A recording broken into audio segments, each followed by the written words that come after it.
Okay, I want to ask you, what class are you?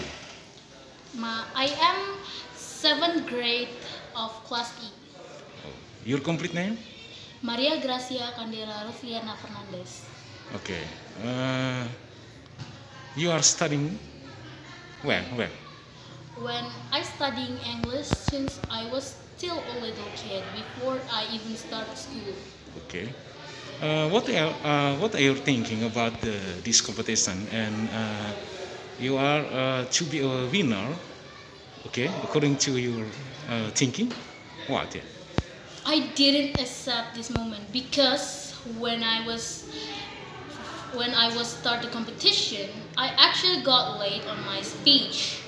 So I was thinking that I am not the winner. I mean, like everyone have a good timing and they can finish it without getting late, not like me. Okay. What habitual in every day with your parents in home? Maybe you often to communicate in English language. Yes, I normally communicate with my family in English language. Okay. Every day. Yes. When you breakfast or dinner? Dinner. Okay. What your method?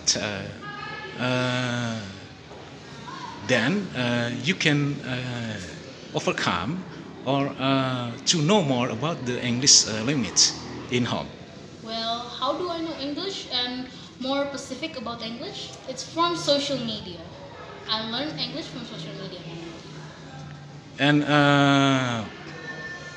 okay, your father, maybe you can explain about your jobs from your father. Yes, sometimes I learn from my father because sometimes my father have greater English than mine. Okay.